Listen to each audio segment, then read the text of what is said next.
So that sounds good. Good afternoon. Sounds better. Welcome to the Board of Commissioners of the North Broward Hospital District, October 25th, 2017. I'd like to call the meeting to order. Pam, would you please do the roll call? Commissioner Rodriguez? Here. Commissioner Uri? Here. Commissioner Robinson? Here. Commissioner Rollins? Here by phone. Commissioner Klein? Here. Okay, thank you. Commissioner Robinson, would you lead us in a pledge?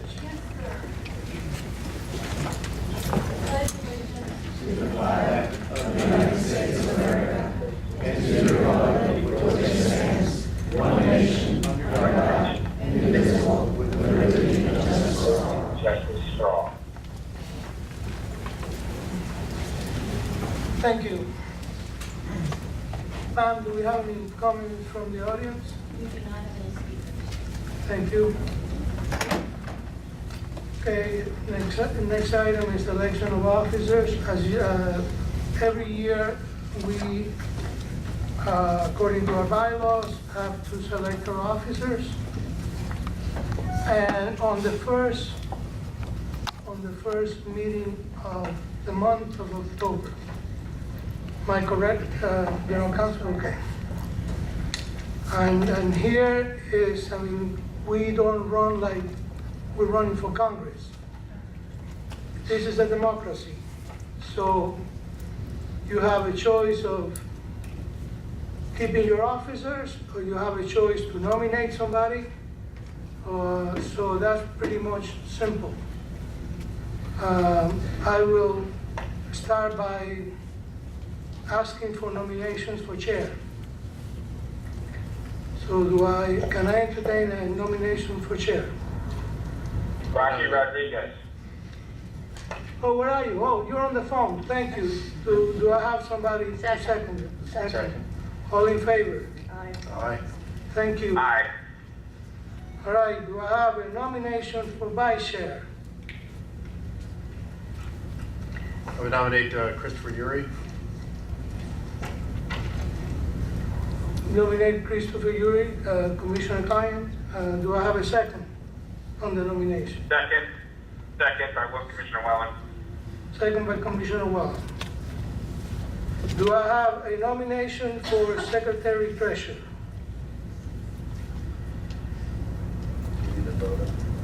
Oh, okay, all right, hold on a second. So we have, I have a nomination and a second. All in favor? Aye. Aye. Thank you. And I would like to have a nomination for Secretary Treasurer.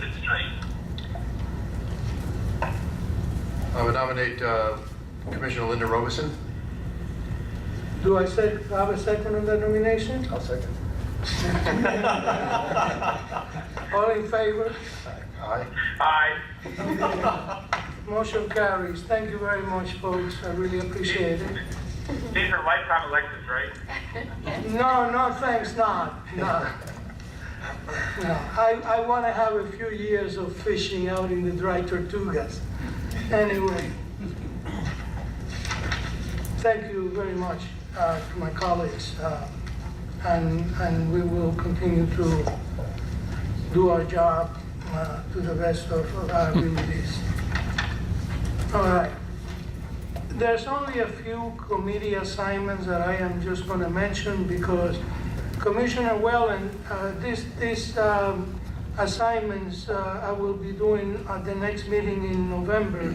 However, there are a couple of openings, and I need to remind you that you, as the District Commissioner of the Broward General,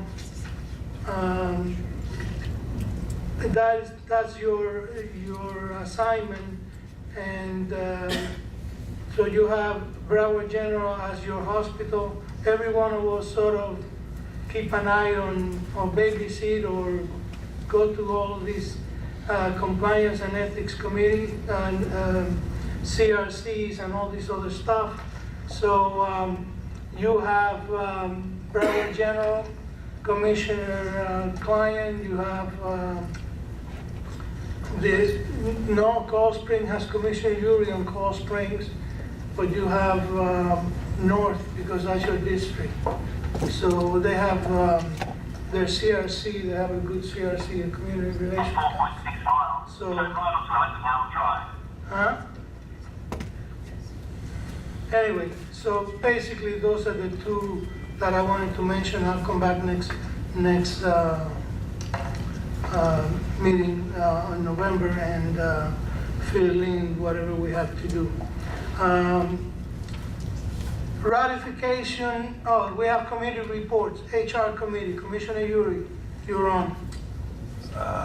Unfortunately, we weren't able to have the HR committee meeting today, so I'm going to look to try to convene another HR committee meeting within the next 10 days or so. Okay, thanks. Commissioner Robinson. Yes, for the compliance committee earlier today, we had a couple of action items that needed to be brought before the board. The first of which is the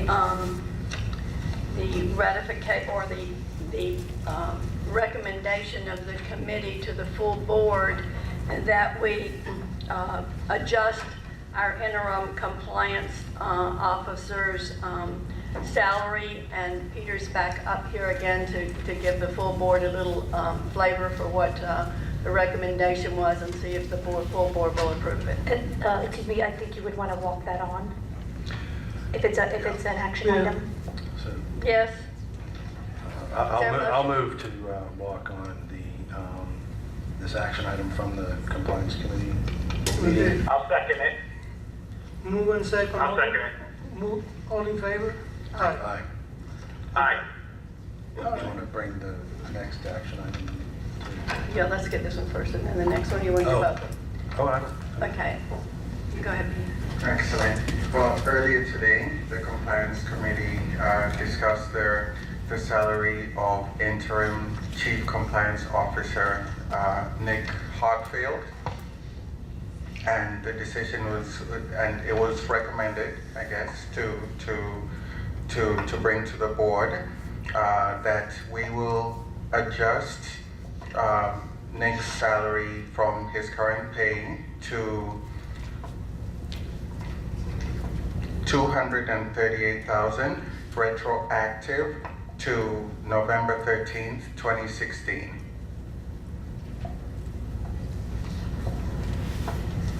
Okay, and he's been on that job since then. So. And he has been on that job And since then. we failed to compensate him for when it's like, for that time somehow. So Absolutely. Okay. There was another item, I believe, that we are going to interview some other folks.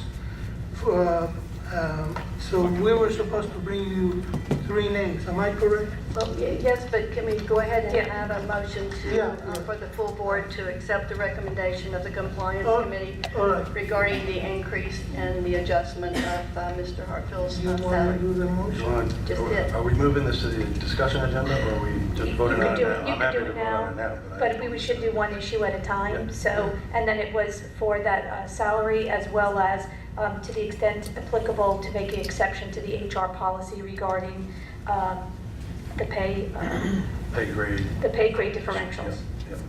To the extent I would applicable. move that the board accept the recommendation of the compliance committee as. I second that. Sure. Move and second. All in favor? Aye. Aye.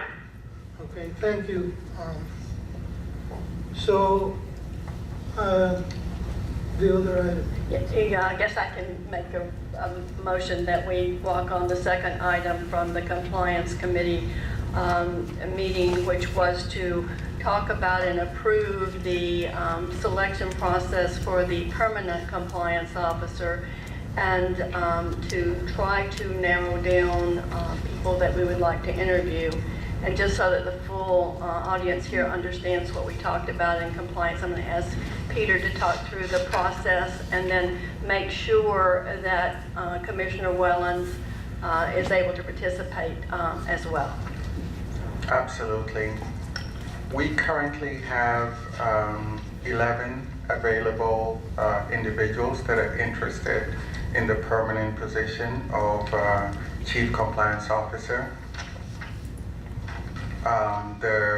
I sent out a memo to each individual board member requesting that they review the candidates and select 3 of their most desirable of those candidates. So today the idea is that we come to some agreement on who we want to interview in the sunshine at a date that the board can decide.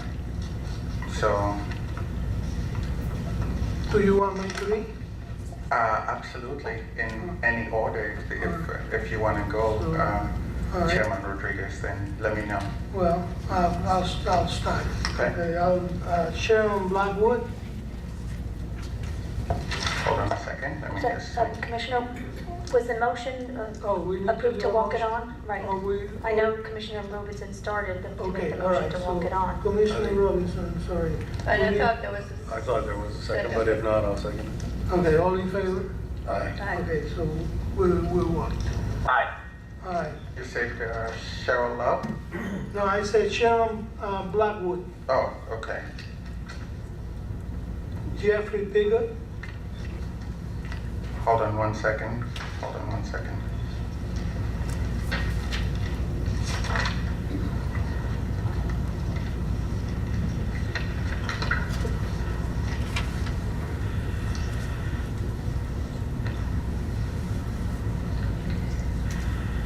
she's in there. Blackwood? Oh, yes, got it. And so Okay. Jeffrey Pigott, Pigott.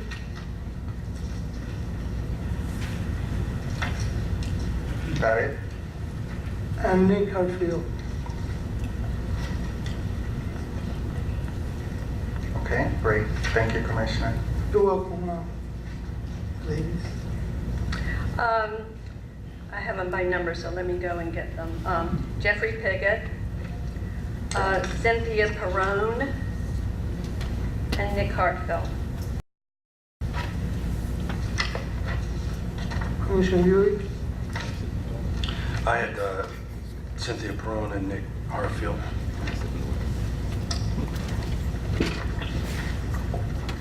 Commissioner? Hold on one Aye. second. Hold on one Okay. second, please. My third choice is not. Okay. Commissioner Urino, third choice. Nope, they're apparently not interested in the job anymore, so. Okay. Accepted our position. All right. Commissioner Klein.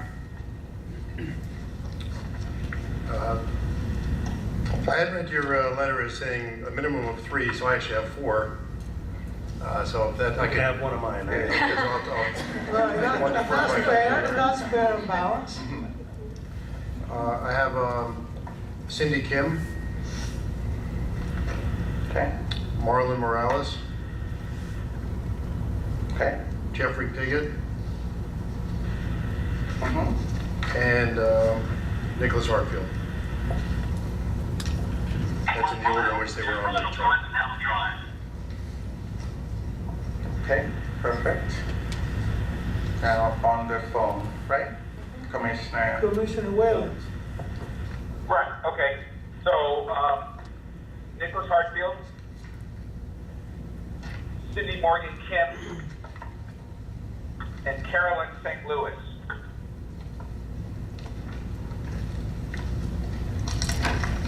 You want discussion on this or just the names? That's it, right? Right now, just the name. He's trying to make sure that he finds them in his log.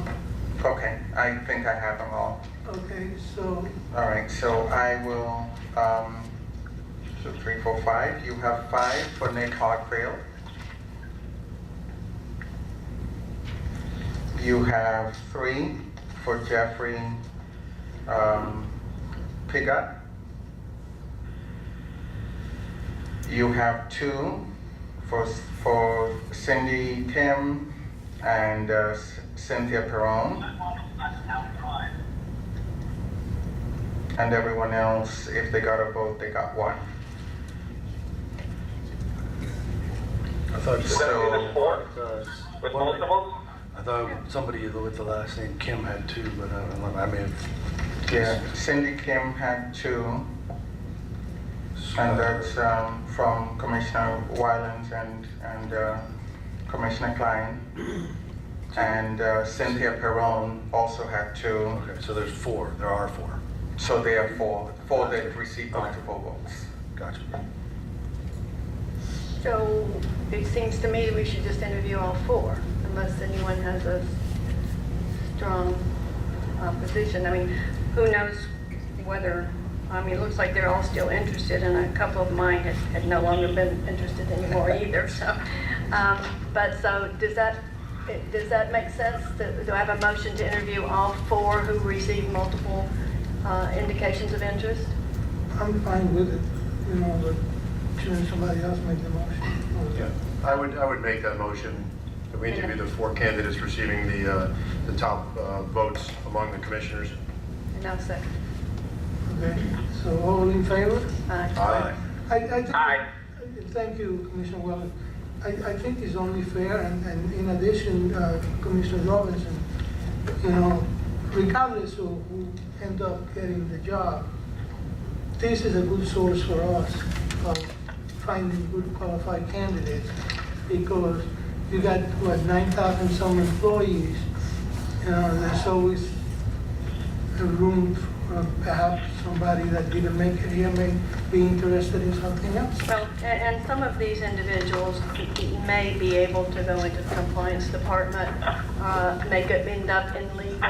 Some of them have, and I think it makes sense to interview all 4. And, you know, who knows, if these drop out, then we should go back into the well, but we ought to try to get these scheduled, I think, as soon as possible. Now, I know in a regular meeting, I'm not going to go through everything that we did in the meeting, but we talked about getting another meeting of the compliance committee done fairly soon, and that may be if we could get all 4 of them in at the same time. We could try to do it, Peter, like we did with former CEO candidates, so we just came and went one after another. I don't know if that's going to work or not, because there's only 1 or 2 that I think are not local. There's just 1 of those Just 4 one? that are correct. Okay, so we'll just, if it's okay with the board, then it would seem to me that that we work with Pam and Peter to try to schedule a meeting and give Peter carte blanche to go and see when he can get these individuals in and see when we can interview them in the sunshine. Absolutely. It's a great idea. Thank you. Do we need a motion to ratify these names, or just? We should, okay. So could I entertain a motion that those, you want to read their names again? Absolutely, I will. It's Nick Hartfield, Jeffrey Piggott, Cindy Kim, and Cynthia Perron. Okay, so, So I would move that the board interview the 4 candidates just mentioned for the position of Chief Compliance and Privacy Officer. I'll second. moved and second, all in favor? Aye. Aye. Thank you Excellent. very much. Thank you. Thank you, can Peter. Notify, I guess, you can notify the rest of the folks that maybe next time, and don't go away, because we're gonna get to do this again. Excellent, All right, thank you. thanks. All right, Do we, there was one All other. right. Compliance, we had to authorize the staff to timely file with their CMS. Oh, you're absolutely right. all right, Before you go, oh, go ahead. Go ahead, Commissioner please. Uri pointed out that there was one other action item from our compliance meeting that we agreed to walk on, and I guess we'll vote whether or not we can walk on the discussion of filing the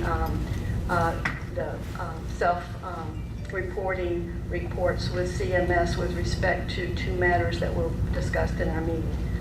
So I guess the question is, do you have a motion?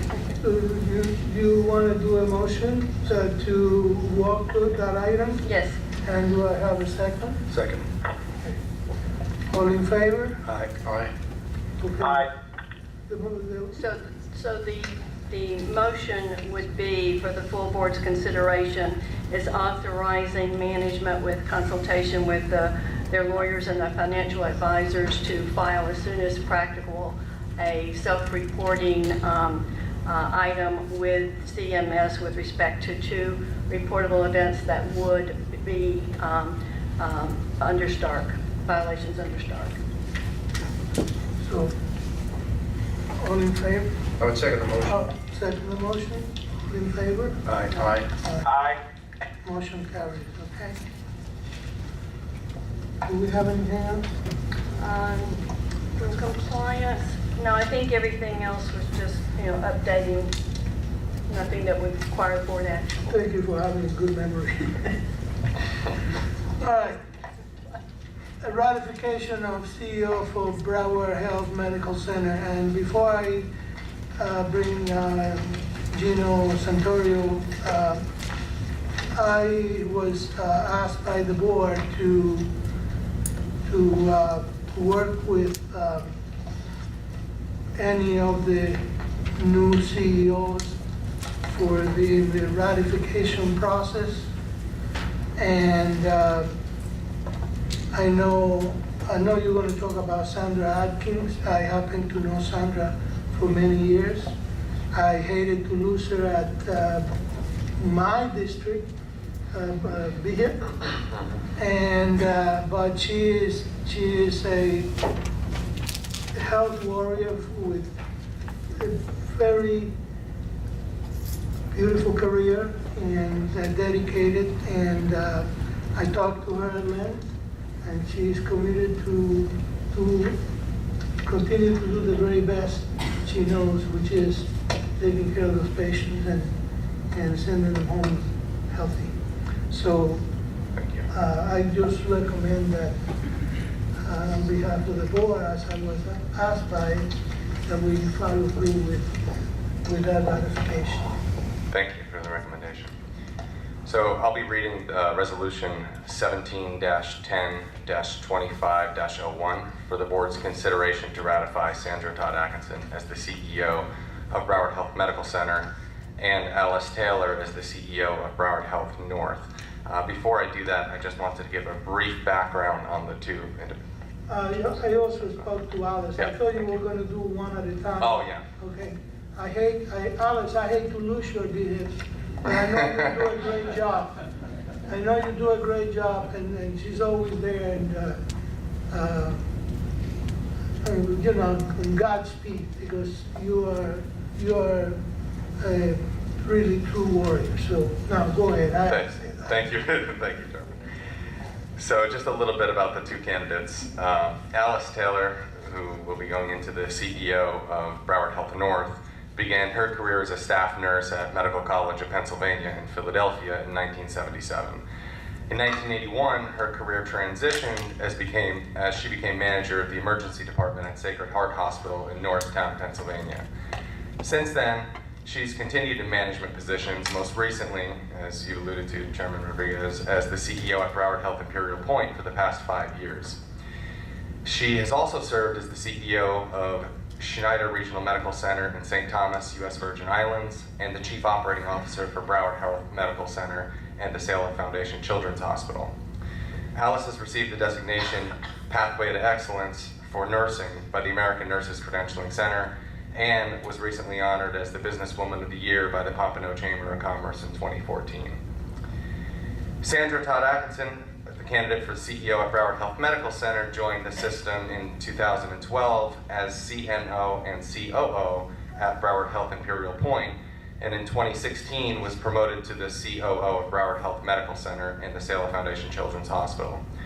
Sandra began her career as a registered nurse for Vidant Health in North Carolina and made the transition to leadership role in 1988 as Vice President and Director of Nursing for Nash General Hospital of the Nash UNC Healthcare System in North Carolina. She's worked for Nash UNC in various management positions for 22 years prior to coming to us. Her accomplishments include various awards and accreditation by the Joint Commission for Stroke and Congestive Heart Failure, and she also received the designation Pathway to Excellence by the American Nurses Credentialing Center. I would like to thank the board for their consideration in ratifying this. I would also like to thank the chiefs of staff. We spoke to Dr. Manshwari at North and Dr. Yogel at Medical Center, as well as the MEC, and wanted to give the commitment to them as we go forward to provide more inclusion. We really would like to get them involved earlier on in the process with a more active role in addition to what we've done recently for these two. So I want to thank you for your support there. I have been here working with Alice and Sandra for 4 weeks, and I can tell that this health system is what Florida needs, and it's definitely what Broward deserves. And I'm excited about the opportunity to have Alice and Sandra be part of the new Broward. So thank you for your consideration. So do you need a? So now I get to read the resolution. All right, okay, good. So, resolution of the Board of Commissioners of the North Broward Hospital District approving the interim president, chief executive officer's appointment of chief executive officer of Broward Health North and chief executive officer of Broward Health Medical Center. Whereas pursuant to Article 5, Section 5 of the bylaws of the North Broward Hospital District, the authorities and duties of the president chief executive officer include appointing, with the approval of the Board of Commissioners, certain senior executives, including regional chief executive officers. Whereas the interim president chief executive officer has appointed Sandra Todd Atkinson as chief executive officer of Broward Health Medical Center and has appointed Alice Taylor as chief executive officer of Broward Health North, consistent with North Broward Hospital District policies and procedures. Whereas the Board of County Commissioners approves of Sandra Todd Atkinson as the chief executive officer of Broward Health Medical Center and Alice Taylor as the chief executive officer of Broward Health North. Now, therefore, be it resolved by the Board of County Commissioners of the North Broward Hospital District that 1, Sandra Todd Atkinson is hereby approved as Chief Executive Officer of Broward Health Medical Center, and 2, Alice Taylor is hereby approved as Chief Executive Officer of Broward Health North. Passed, adopted, and approved this 25th day of October 2017. Okay, so do I have a motion to approve? I'll move the motion Okay, move I'll by second. Commissioner to Wall. accept the resolution as written. Okay. Just a point of information, is there an extra county in there in the resolution? Right, I think that the verbiage may need to just be corrected to reflect the name of the board. Yeah, it says county commissioners instead of district. Okay. But I think we can approve the ratification and just have the resolutions revised per commissioner levels. As noted by Commissioner, Do you want me to modify my motion, or am I okay? I would just say, let's move the motion subject to any minor typographical errors corrected. that sounds good. Second. Move and second, all in favor? Aye. Aye. Motion carried. What? Congratulations, and I just want to say I'm happy that we continue to look for talent within where we have exceptional talent, and that it's well deserved. Thank you, Commissioner Wellen. Okay, moving on. Thank you, Gina.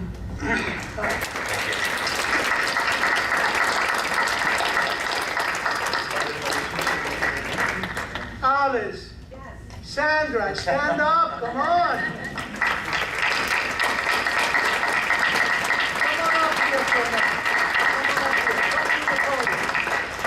Come up to the podium and say hello. Come on. Oh my God. Surprise. I just walked you in, without emotion. Well, first of all, I want to thank you, Gino and Alan and Bev in her absence, for having the confidence in me to continue the journey that Broward Health system is on. And I've been a part of this system since 2003. I had my little sabbatical in St. Thomas. It wasn't vacation time. I actually worked hard and learned a lot. And I'm just really excited about going to Broward Health North and leading them to continue the journey. And I think one of the things that I really am very strong about is that we need to be a system and we need to work together and collaborate. So that's part of my mission. And my 2 goals are, I always wake up in the morning and I say, are my patients safe? Did they have a good night? And I always think about my employees, are they safe? And have I provided them with the resources they need to do their job? So thank you again. All right. Thank you. All right, you all got your attendance. My goal is just to wake up in the morning. That's a good thing, right? Exactly. So entertain me just a minute, guys. I put a lot of thought into this. I have to tell you, the decision was kind of made, I guess, on an elevator during the middle of a hurricane, correct? They know I can't see. So actually, I got cornered, I think, by the group. Yeah, go ahead and say it, Alan. And he said, why aren't you taking this job? We've talked about this for 3 weeks. And I said, you know, this is a big decision. And I have to tell you, I did a lot of praying to make the decision, was this the right decision to make? Because we all have a personal life and we have a business life. And I have to tell you, if you take these jobs and you do them right, you have to dedicate your life to it. So I make the pledge to you all, I make in front of everybody here today, that I will do that. We will get Broward Health so that you are very, very proud of what we do. And the patients deserve it. Great, thank you. Okay? Thank you. Thank you.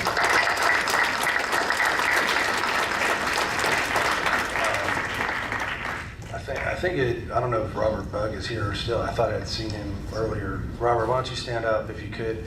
I think it's appropriate to thank you for your stewardship of Broward Health North as interim CEO. And I just want to say thank you from me. I'm sure I'm not speaking just for From all of myself, but we appreciate it. Thank you.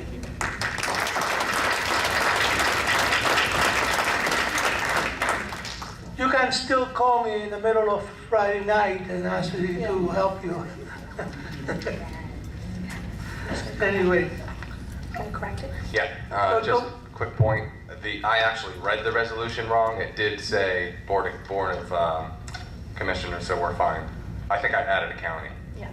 So I was trying to give you guys extra work. I want that job. All right, all duly noted. Thank you. Monthly update, safety and quality, Dr. Westfall.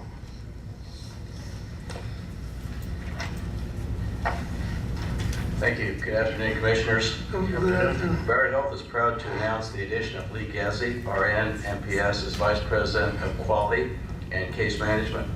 Gezzi will be responsible for the administration, development, and implementation of system-wide case management plans, policies, programs, and accounting processes that support the overall fiscal success of the organization in compliance with the Joint Commission standards. Joint Commission standards focus on important patient care and organizational functions essential to providing safe, high-quality care. Gezzi brings 40 years of experience in healthcare administration. He most recently held the position of Director of Clinical Process and Risk Management for Cleveland Clinic, Florida. Previously, he was with local organizations including Hialeah Hospital, North Shore Medical Center, and Palmetto General Hospital. He holds a bachelor's degree and Master of Health Administration from the New York School for Social Research in New York. He is also a registered professional nurse, a licensed healthcare risk manager, and is a healthcare accreditation certified professional. I don't know if Lee is here today. Was he invited to come? I don't know that he was, but I don't believe he's here today. But at any rate, hopefully next time he can be introduced at the board meeting. The only other item I had, Commissioner Rodriguez, is whether or not you wanted to say something about the QAOC meeting that we had several weeks ago. I'm prepared to make a few brief points about the meeting if you'd like. Well, I think that you're the only person in the world that can keep a start on time, finish on time, and run a 2-hour meeting very smooth. So I'm going to let you do the reporting. I enjoy these meetings, and So maybe we should reopen It's always a the, challenge to get through it in 2 hours. we but should got reopen 5 minutes the ahead of election of schedule. officers.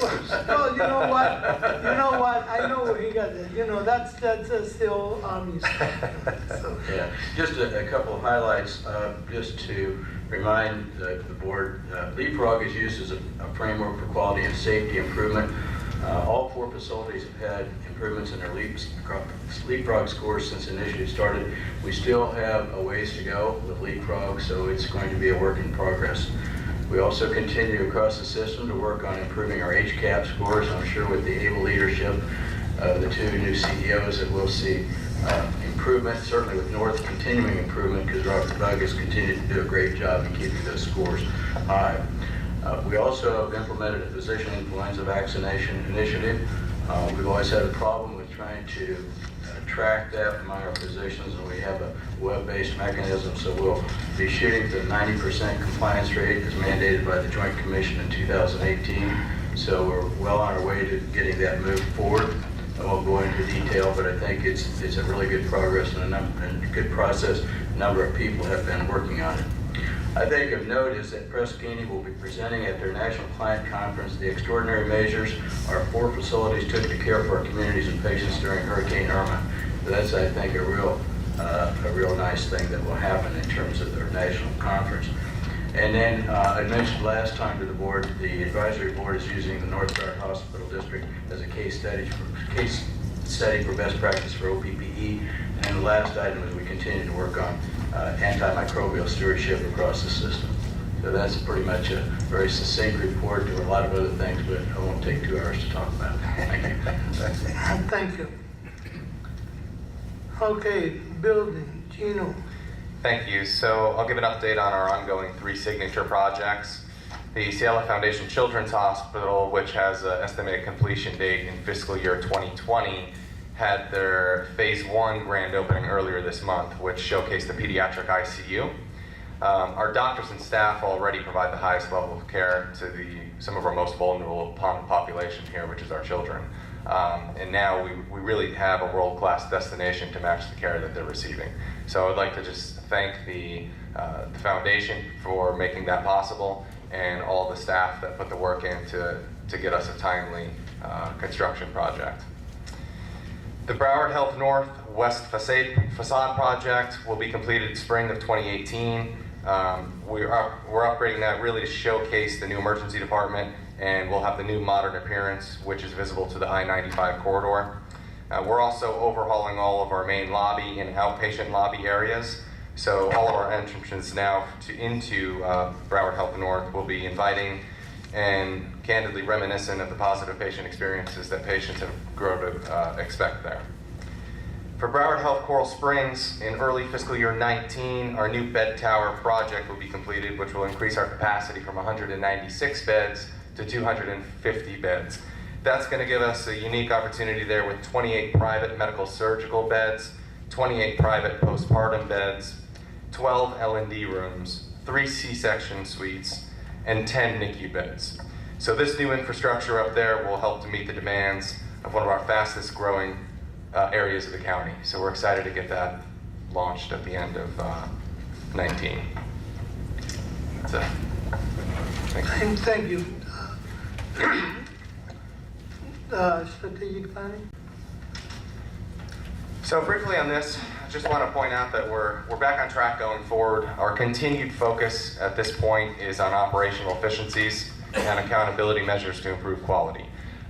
We're looking to continue to reduce the burden on taxpayers. You heard in Dr. Westfall's report that we improved our leapfrog scores, which is a monumental accomplishment for us. And you'll hear in other areas of some of our quality improvements in the CEO update to come.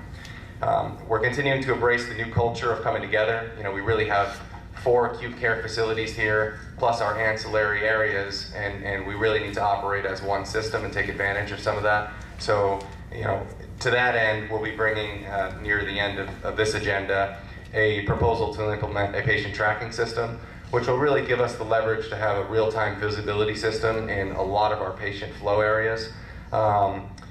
You know, ultimately, we're looking to maintain consistency and more closely monitoring all the operations of our facilities, track towards standardization, and that's really our first blocking and tackling piece of our strategy to stay on track.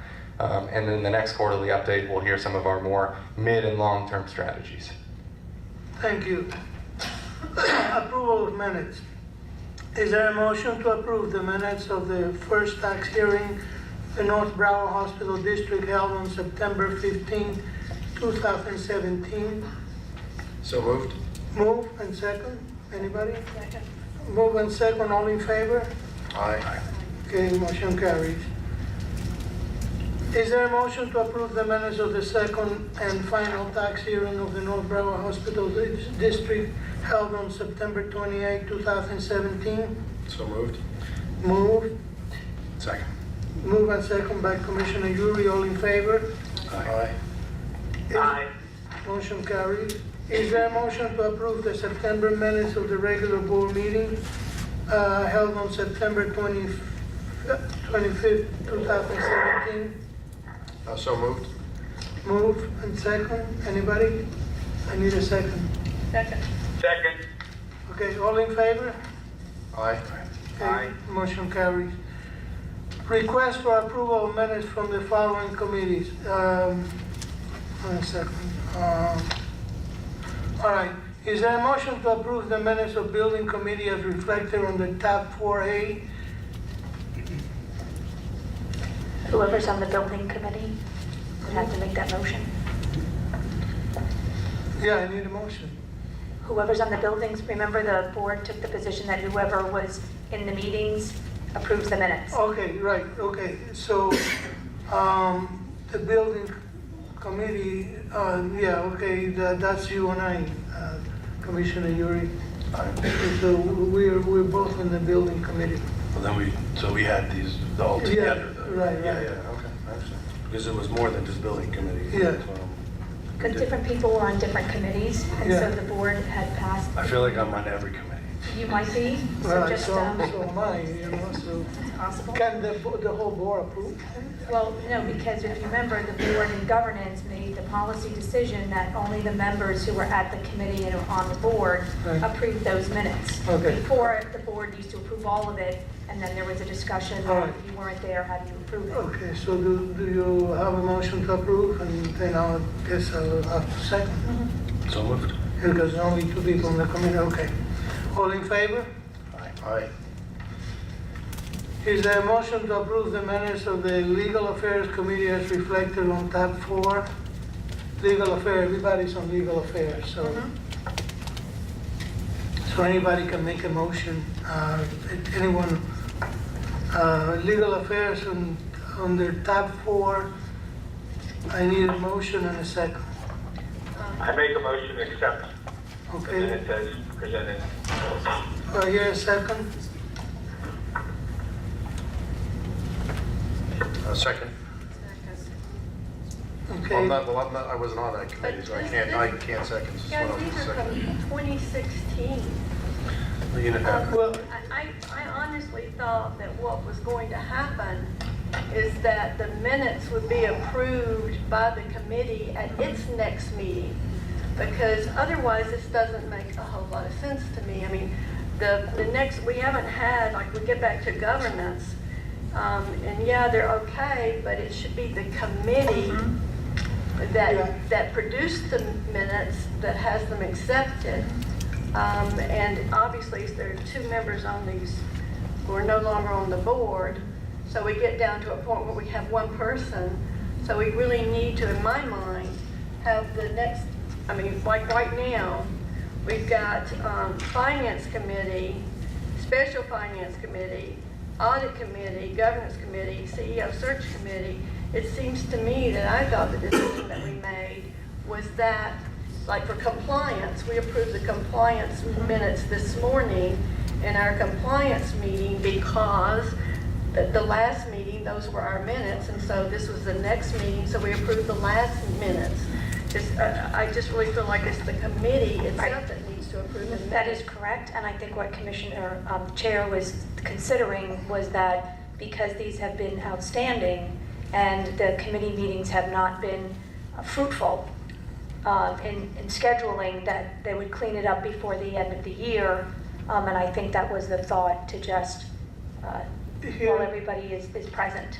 Here's what happened, Commissioner Robinson, when we went from approving the minutes up here on the board to, there are some of these committees that may meet one time. They're very important committees, and then, or may meet twice, and they may not meet for 3 months. So what I intend to do, if it's to avoid having this done, is if we have a committee that we know met, and there's chances that we're not going to have another committee meeting for, like, quality meets every 3 months, and we're not going to have a meeting for 2-3 months, I'm going to try to, I'm going to recommend to bring them to the board, and so some of the stuff was following back. Remember that the last board meeting, I was trying to clean up some of the stuff that we have done and things that we have passed, and then all of a sudden, when we go back to find out, I said, you know, we did this or we did that, but then you can't find it. There's nowhere for us to go back as a reference. And I'm just trying to bring this all up today to try to make sure that they're out there, because somebody says, when do you do this or when do you do that? And if we're not, until they're approved, they don't come out. And it's very important that we catch up with this. So that's what I'm trying to do. So I read through the minutes from the committees that I either chair or Right. attended, so I was fine with that, but and I'm the other ones, I guess to I your mean- point, I would trust the I'm- folks that were either there or, I mean just all of this. Yeah, I understand. I'm everywhere. So it's just like the CEO search committee. Somebody, when you guys did this, well, you know, it's a committee. It took place. Things happened. Things were done, and because it was a special committee, we don't get to clear them right away. So. Can I continue? Because otherwise it's going to linger until. I mean, I've been to every one of them, so. I mean, I was fine with the ones that I know I attended and or chaired, so. And everybody's on legal, everybody's on finance. You and I are in pension and investments. You and I are in audit. Commissioner Robertson and I are in governance. And Commissioner Whalen, you still there on the phone? Commissioner Whalen? Hope I didn't lose him. I'm here. Oh, I'm here. okay, good. And you and I were the search committee, because so I feel very comfortable. So can I continue? Well, I mean, it's okay with me because I wasn't at most of these, and I've taken the position that if I'm approving the minutes, Right. then that's different than accepting the minutes as presented to the board, and I would feel more comfortable, especially since I looked at several of these where either you or Commissioner Uri are the only ones who are still around. No, with Commissioner Whalen. No, but when these meetings. Oh, some of these, yeah, I know. So I think that the more appropriate thing is, if you want a reflection of what happened at the minute, is to accept the minutes as presented here, Okay. rather than approve them as written by that committee a year and a half ago. Okay, I that's mean, fine. because then you've got the documentation, and also, looking through these, some of the finance committee meetings were accepting, approving audits that were like a year and a half ago. They already got done when we accept them subsequently. So I think the more appropriate action is to have the, en banc, all of them at once. Approve the minutes as presented to the board. No. Well, yeah, accept the minutes that were reflecting the meetings that were held previously, Okay. just to get them all up to date. But then, I think we need to be very diligent going forward. Well, going forward, I intend to, if it's gonna be a committee, it's not gonna meet Then for we the get rid next of it. two, I'm gonna bring it up to the board, okay? And also, I wanna thank Pam for bringing this up to me, because she's the one that brought it up to my attention, and I'm just trying to, Right, you know, I understand. you know, so, what, do you wanna do a motion I to think change? I would like to make a motion that of these committee minutes reflected in item 4A, B, C, D, E, F, G, and H, that this board accept the minutes as presented. Okay, now, can I make an exception, because Commissioner Whalen is on the phone, and him and I are the CEO search committee, so we can account for that, Okay. all right?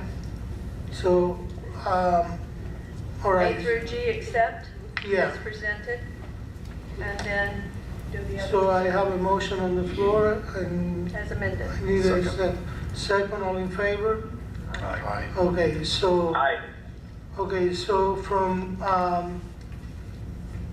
A through G, it's a motion to approve all these, not to approve, To accept. Accept the to minutes. accept them as presented, Right. okay?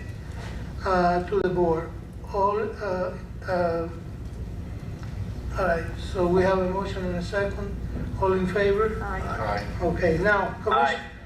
all right, thank you. Commissioner Whalen, you and I have to Yes, look, you and I, we'll get to talk to this in a little while, but for right now, in order to get this item out of the way, you, I assume that you received a copy of the search committee, where you and I actually were the only two members of that committee. And I read through this is the, on top 4, let's see, what's,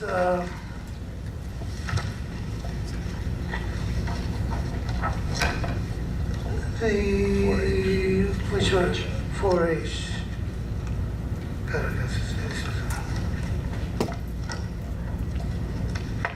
All right, 4H is the September 25th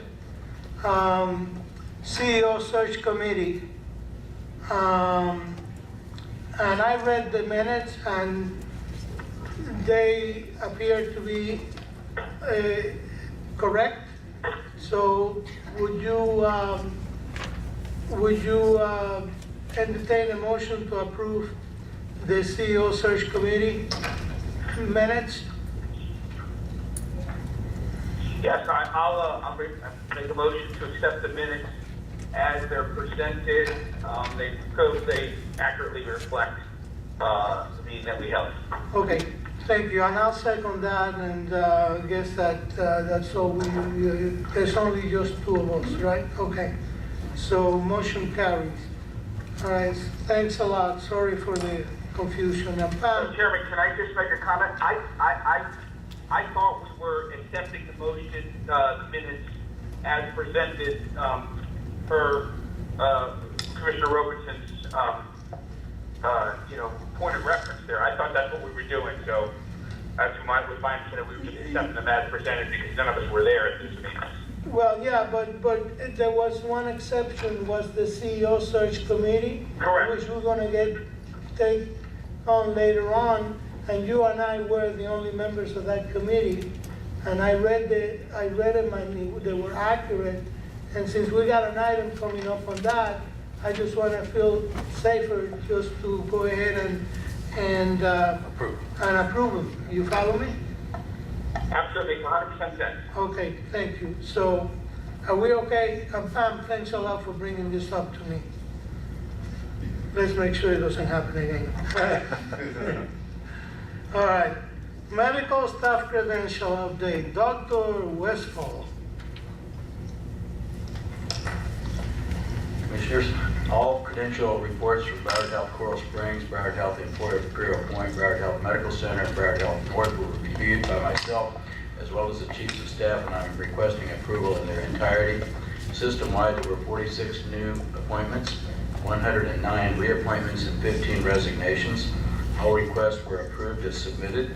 Additionally, Broward Health Medical Center has requested approval of the coronary and peripheral laser atherectomy credentialing criteria as attached herein. So this is A, right? A through D, it's all.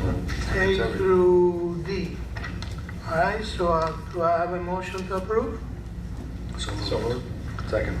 Moved by Commissioner Klein, second by Commissioner Uri. All in favor? Aye. Aye. Aye. Thank you. Okay. Tony Danz is back up. Dr. Santorio. He looks like Tony Danz, doesn't he? He does look like. That's a good thing. I'll respond to just about anything.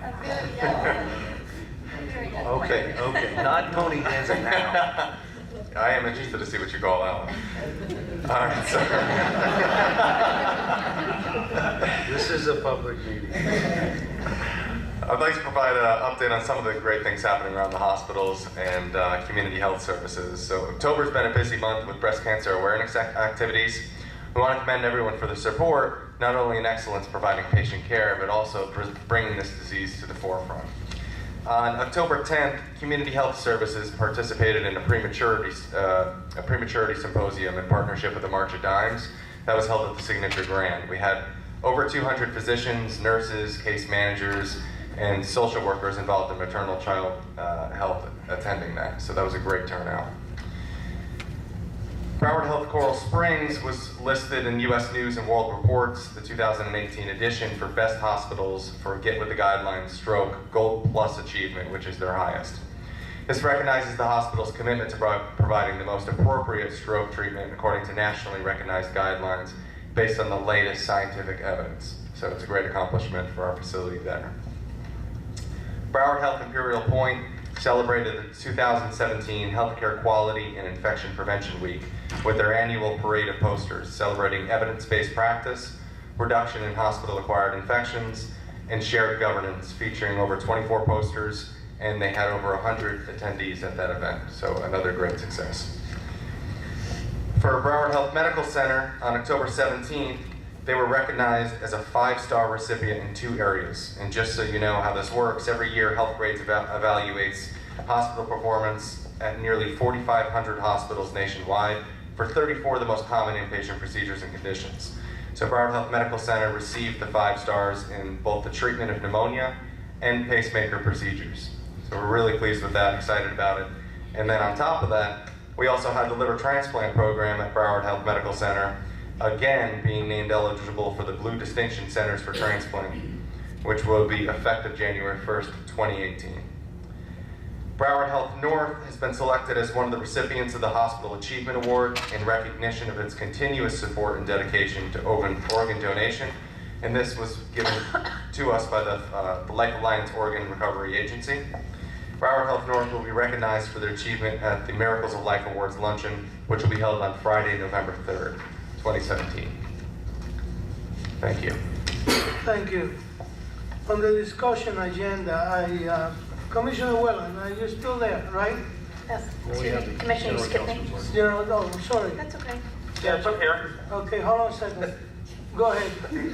Thank you. I miss you. Hold on, you just had to tee off. I had her name, it's so small, you couldn't see it. Go ahead. Is that a comment on my height? Yeah, that's General Counsel. So I have one item, which Sorry. is, that's no problem. Pursuant to 286.011 subsection 8 of the Florida statutes, I'd like to request a shade session to obtain the board's advice and guidance regarding pending litigation to which the North Broward Hospital District is currently a party. The subject matter of the shade will be confined to settlement negotiations or strategy sessions related to litigation expenditures in connection with Vazios et al. The North Broward Hospital District et al., which is currently sitting in Broward County Circuit Court. The shade session will be held by the chairman of the board, as well as Commissioners Klein, Uri, Robeson, and Wellens. Also attending will be Beverly Capasso, interim president and CEO, as well as Mr. Jonathan Abel and Mr. Matt Weber, counsel for the district, as well as myself. May I have a motion to hold a shade session? So, do I hear a motion? Motion to hold the shade session as recommended by General Counsel. Second. All in favor? Aye. Aye. Thank you. You have it now. Thank you. Commissioner Wellens, I'm going to move an item from the agenda because I don't want to. I need you to be part of this, and I'm afraid that if we lose communication or whatever, I know you're up in the mountains somewhere. No, I'm in California. I'm good. Oh, that's okay. All right, but anyway, I'm just going to move the CEO search review to the front, and I'm going to also ask Mr. Ayamora to come forward. I am going to, because you and I work very diligent on this, and I'm going to sort of give a little brief on how we got here. Back in May, we started a special committee authorized by this board to do the process and protocols and and we reopened the CEO search. There was a firm hire with no relations to Broward Health, and they did all the vetting. Hundreds of applicants applied, and we end up with about 10 of course, when you put these things out on the web, you get a lot of people that apply for anything. So if you all recall, we asked that you bring 5 favorites, just like we did with the compliance, and to this board today to figure out. We received 10 qualified candidates, and we asked everybody to bring 5 so we could pick up the best of all the 5s, just like we did with compliance. Do you want to add something to this that maybe I forgot? No, I think that's clearly how we attempted to source these candidates for independence, for confidentiality, and sort of get the best possible pool of applicants that we could come up with. And so, while we ended up with 9 or 10, that's who made the grade, and that's who wanted to move forward. So I think you accurately reflected what we were attempting to do. Well, usually we have interview anywhere between 5 or 6, and I felt that when we talked at the committee that if we get 10, 5 is a good number.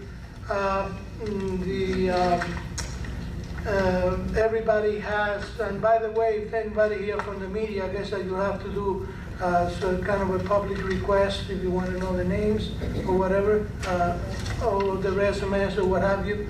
But I got my 5, and I got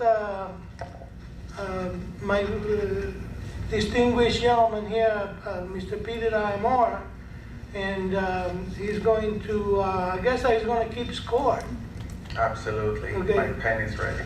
And by the way, I just want to express my support on behalf of this board to Beverly Capasso for taking on the task at hand, and I think that we are in a great position now to look for a CEO. Now we have a wonderful team to support whoever that person may be. But I think that if we don't give her a break, her husband is liable to kill me. So I'm gonna start with my numbers. Okay. Okay. So everybody knows I did my homework. All right. And here's my 5: Mike Young. Okay. Joe Jolene. I guess that's how you pronounce that. Say that again. Joe, Gilene. Okay. Robert Minking. Okay. Barbara Martin. Okay. And Steve Miller. Altmiller. How's that? Altmiller. It's not a Steve. Yeah, Steve Altmiller. Oh, okay. All Miller, right. Yeah. Sorry. Okay, let me just confirm that. Okay. So just alphabetically, it's Steve Altmiller, Joseph Guyleen, Barbara Martin, Robert Minton, and Mike Young. Good. Excellent. Those are my 5. All right, Commissioner Uri, you want to? Yeah, I had the 4 of the same as Commissioner Rodriguez, except instead of Mr. Altmiller, I had Dr. Tucker.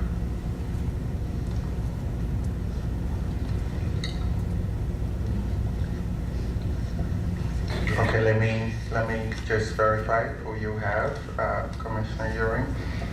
You have Joseph Guyleen, you have Barbara Martin, you have Robert Minton, you have Dr. Jesse Tucker, and you also have Mike Young. All right, Commissioner Robertson, are you ready? Okay, Commissioner Klein. I have many of the same, although again, being an attorney, when I get direction that says a minimum of 5, I'm going to look at 5 and perhaps have 6. So If you have 6, somebody's gonna have 4, and then we got. but luckily, there's general overlap. There's perhaps one additional. I also have, in alphabetical order, Steve Altmiller, Joseph Galeen, Barbara Martin, Robert Minkin, Okay. and Mike Young. I also had Peter Bastone as a possibility, but Why don't you put them in the bullpen, so. and if somebody I'll shows take you one. because I only have 4. Okay. All right. Problem solvers, all right? Okay. So I'm gonna make him whole. Okay, give it to me. All right. So Commissioner Klein had Steve Altmiller. Oh, wait a minute. No. Wait, Commissioner Wayland, did you give us your 5? No, not yet. Okay, I go was ahead. just, Yes, sir. would you like me to go over Commissioner Klein just to confirm? Yeah. Okay. Yeah, I'm used to going last with the name with Wellen, so I'm good with that. All right, Commissioner Klein, so you have Steve Altmiller, you have Peter Bastron, you have Joseph Gailin, you have Barbara Martin, Robert Mencken, and Mike Young. Correct, thank you. Thank you, Peter. And you. Commissioner Wellings. Okay, so I could only get 4 out of there that I was comfortable with. So I'm gonna give you the 4, and I'm happy to give my 5th spot for somebody else. This is not in any particular order, but Jesse Tucker, Dr. Tucker, Joe Galeen, Robert Minkin, and Mike Hodson.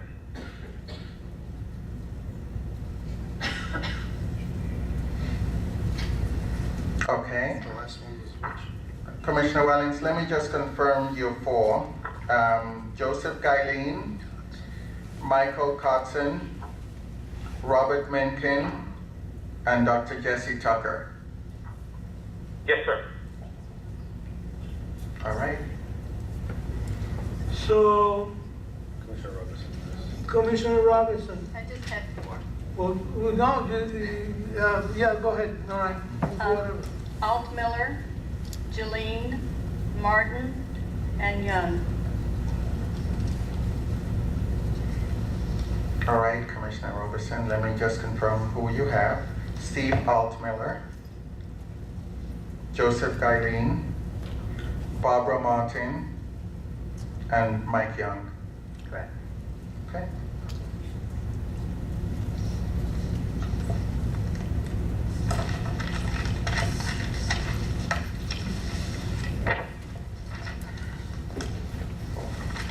All right, I have the totals. Okay. All right, Joseph Gailin had 5 votes.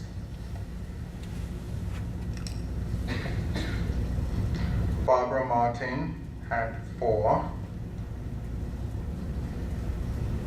Robert Mencken, 4. Mike Young, 4. And then Steve Altmiller, 3. Dr. Jesse Tucker, 2. Mike Kotzen, 1. And Peter Bastroni, 1. Peter, I had 4 for Stephen Altmiller on my count. Rodriguez, Uri, Klein, and Robeson. Is that? No, I did not have on my, I had Okay. Tucker. So I had this, Okay, the same sorry. 4 as Commissioner Robertson. 3. That's So you got 5? So 5 was Joseph Gailin, was the highest. Okay, so we like to interview 5. Okay. Can I make a suggestion? Yeah. I mean, I don't know exactly if we're gonna follow the same or similar process as we did last time in terms of interviews, but we did first interviews and then we narrowed the list and we're interviewing finalists.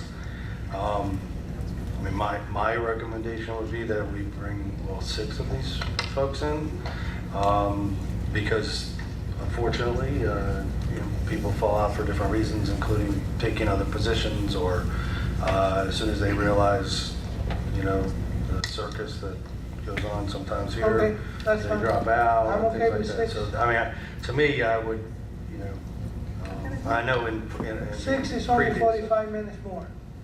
Right, on That's the all. front end, that's right. I'd rather have more than less. All right, So so that's just my recommendation. that's So fine. I would move that we bring the 6 You want to folks do that it? got 6. 2 or more votes. Right. Yeah, give us the names again, please. I will give you the names. The names are Joseph Guyleen, Barbara Martin, Robert Mencken, Mike Young, Steve Altmiller, and Dr. Jesse Tucker. Thank you, sir. Now, you may want to contact those other folks, the remaining 5 or whatever, and just thank them, maybe send them a little letter or call them, whatever you do. And then also, I would just contact these folks and tell them that they are the 6 that, one at a time, that they're gonna be interviewed. It was close to 300 people, what this company went through. So it looks like, it appears to me that that we did our homework, and picked up the 6 best. Can I ask you one question? Go ahead. Given issues that we had the last go-around, where our search committee didn't do the background searches that we would have expected, background reviews that we would have expected before we had interviewed them, has this firm done traditional background searches on all these candidates? They've done, what was the contract? They've done the reference checks and they did the background screening. They did nationally and locally, they did those, okay? Thanks. The only thing that I don't know if it was done, which I really don't, I think it was because of the price, is some kind of a psychological stuff. That was not done, and the reason why, no, there was a reason. It was gonna be very expensive, and we figured, why do it to 10 when if you find a finalist, you can do that then. You follow me? I absolutely. We are very frugal board.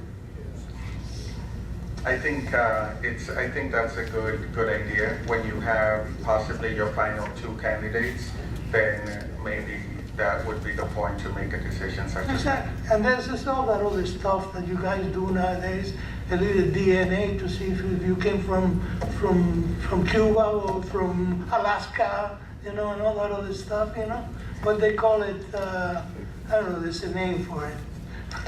But I don't want to get into that now. All right.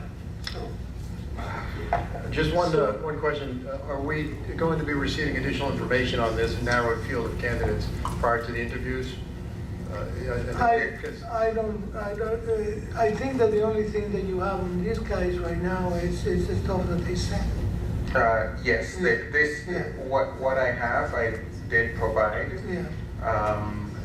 But it's at the discretion of the board what additional information you would like. See, this company, Steve, Commissioner Whalen, you recall when we chose this company, they had a great a reputation of working with Fortune 500 companies, and they went and did exactly what we asked them to do. We didn't expand into it because it would have been cost prohibitive, but we felt that, you know, why spend so much money if you gotta do all this other stuff? But I think that, I know that the background check, locally they run it through NCI, whatever they call it, that agency. And my thinking would be, you know, somebody can look good on paper, and when they stand in front of you, there's no personality, there's no leadership. These things that we need to find, you follow? And so. Yeah, and I, good. Thank you, Commissioner. And along those lines, I think there's a couple of areas where I'd like to see additional information. Obviously, we're going to be meeting with the people and be able to see their personalities and their interaction. But on paper, from the resumes, you can see there's a lot of representations being made. I was here, I delivered this, and here I did that. I think there's a way that we can vet some of these candidates with some of the metrics and measurements and results that are out there. So, for example, if a particular candidate ran a hospital system, I'd like to see what their financial performance was. To the extent we have access to that information, I'd like to see what that financial performance was under the candidate's leadership.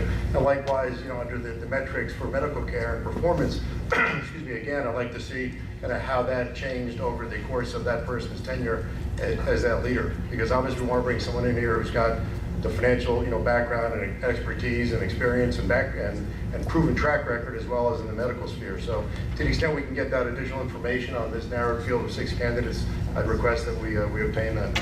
Absolutely. Yeah, I think that's good.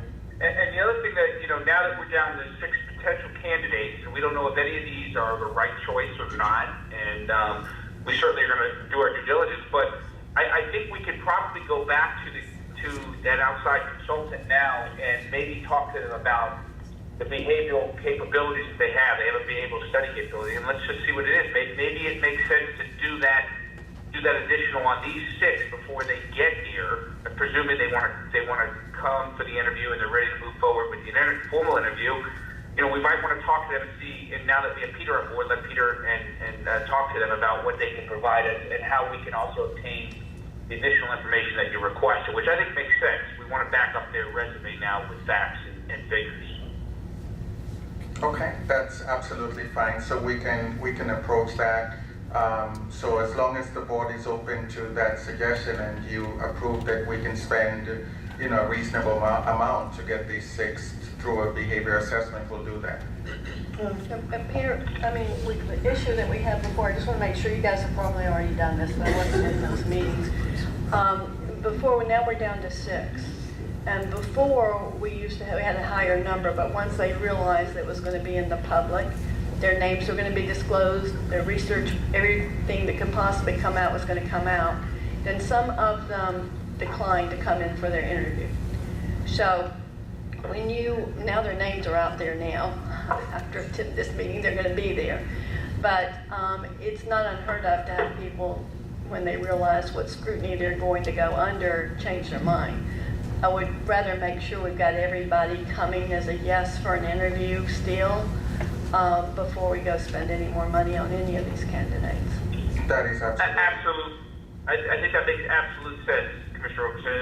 That I think it's, you know, we need to go back. We need to go to these 6 candidates and say that we want to confirm you want to move forward, and and get a confirmation from them 100% that they're ready to come for an interview. And then I think that's at that point, if we're going to spend additional resources, that's when we can spend it. Absolutely. And to the group that you got actually confirmed right before we sent out the 10 candidates that you have.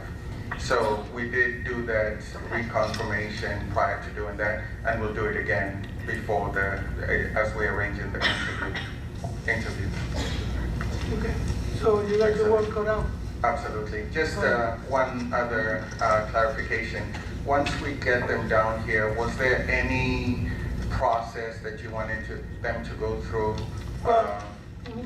We need to, I know that Stephen and I have to get another meeting together briefly to trying to work out some kind of a protocol. That's the last thing on the agenda of that committee to do, how are we gonna do and stuff like that. And then collectively, we will then find the time to do it, because that way we can move a lot quicker, Sure. I mean, we can't spend, wait for the dinosaurs to come back before we get another CEO here. It's just not, can't happen. Jesus. So, but we'll, I know when you come back from Los Angeles, just let Pam know, and Commissioner Whalen, when you come back from Los Angeles, or where is it, California somewhere? That's where Los Angeles is. Okay. All right, so. Chairman, why don't we just pick I'm back Sunday and I'm in Florida for the next 2.5 months. So Okay. let's just pick the date. I know we have to go out at least a week for noticing provision, so why don't we just select a date, get it on the calendar for sometime late next week, and let's just get going on it. We'll get Peter there, and any of the commissioners that want to attend can be there. And let's put the process together, and I think we should, talk about including some of the senior medical staff around the community in the interview process as well. But we can iron that out next week if we meet. All right, so here's the thing. Next week is going to be very busy week for me. I'm going to be in Tallahassee most of the week. But call Pam, and as soon as I get back, we can get together. If you're going to be here. You got it. All right? Thank you. You're welcome. All right, so then that'll be, we'll start putting it together, and then whoever wants to come in and join us and come up with their ideas. Thank you, Peter. Thank you very much. Thank you very much, Commissioner. All right. Mr. Chairman, do you mind if I skip to my 2 issues? There's a pressing issue that I need to lead and. Oh, I'm sorry. Centers. It's okay. All right, hold on a second. You saw? No, Yeah. I'm gonna put you in right now. Where are you? I just have 2 items. It's item, it's item 8 and 9. I'm Okay, sorry, hold on a there second. wasn't a second to the motion for the 6 to come in. Okay, so I made them. we made the motion, all in Second. favor? Commissioner Robertson Roberson, seconded. second. Okay. Yeah. You got it? Okay. So we need, All in favor? All in favor? aye. Aye. You're number 8? Aye. 8 and 9. 8 and 9, okay, let's get it on. So number 8 is a management requesting the Board of Commissioners of the North Broward Hospital District to approve entering into an agreement for TeleTracking. This is, and it's for a 5-year term. This is a real-time visible patient flow device. It's really the only company that offers every platform in one system. They're in over 800 hospitals. The identified opportunity for cost savings and revenue enhancement is over $10 million annually. The initial cost is $1.2 million. That gives us it's mostly hardware and implementation through labor. And then it's a $42,593 per month licensing fee moving forward.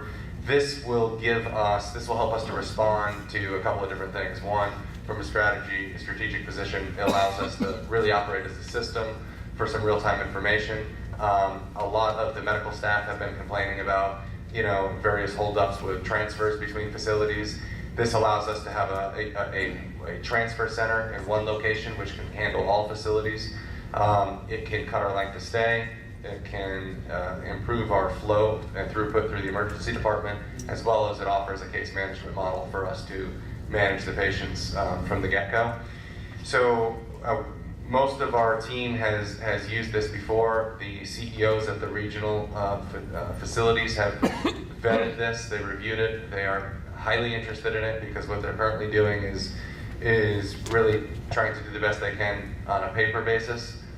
So we think this is really the first step to getting us into the top decile in terms of patient flow and performance. So with that, I just want to make one more note that this is budget neutral too from overall, because I took away from something that we're doing with IT to fund this. So this is in our budget that would have been approved. It's budget neutral. yeah, we really wanted to bring it to the board from a visibility standpoint and to really showcase the positive opportunity we have and that everyone's excited to recoup. Is the monthly licensing fee, I'm assuming that starts once it's fully implemented, it's not right from the... Yes, that's correct. How long will it take to be implemented, you think? They give an estimate at about 6 months for a facility this size, and we're going to phase it by hospital so that we don't have business interruption in the starting stages. Okay. Is there, can I ask a question? Is there Yeah, also yeah, sure, a absolutely. training that's associated with implementation of this system? Absolutely. Is there additional costs associated with that? So no, that's included in the implementation fee. So they'll come in, they'll set it up for us, and then they will also offer training. The way that they've traditionally done it is to train a group of super users, and then they will go to the floor with the super users and work with them to train the staff. Okay, what about technical support? Does this operate on current hardware that we have? So it's really web-based, and it will integrate with Cerner, which is our current electronic health record. They do offer remote support and also on-site support. They have 2 of their VPs that are in the area that they have committed to be available to us for anything we need. Is that included in the implementation? It is. Okay, thank you. Okay. With that, I would make a motion to approve the funding and enter into an agreement for the implementation of the TeleTracking patient flow system throughout the Broward Health System for the 5-year term.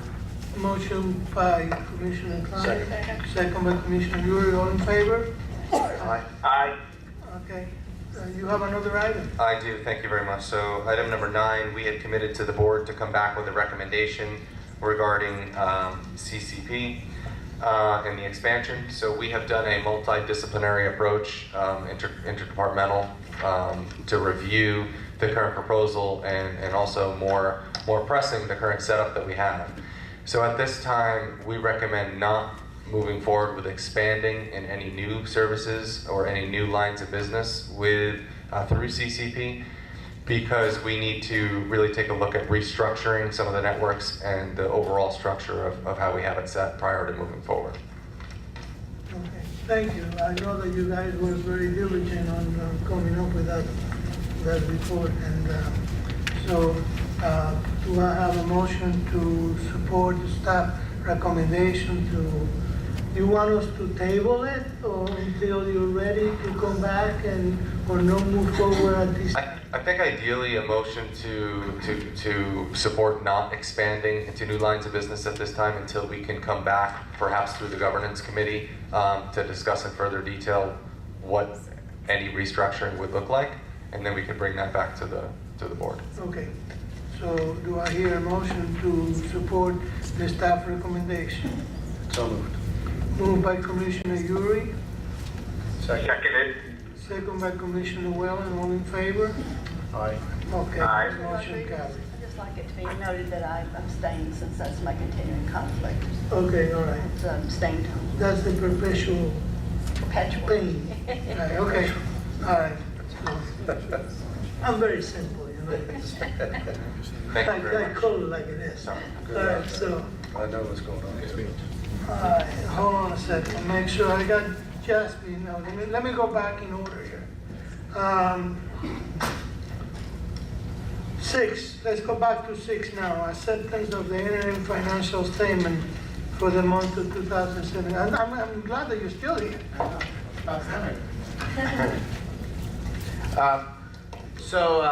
Commissioner Rodriguez, Chairman Rodriguez, the financials was a tough month in September. I have a whole bunch of informational stuff for you guys that I sent you guys for you to read over. But what I really want to do is I want to talk about what happened in the month, what we're going to do to fix it on a go-forward basis, and then kind of just keep you up to date about the overtime in the agency that I had promised that I was going to go on a monthly basis and explain to you guys.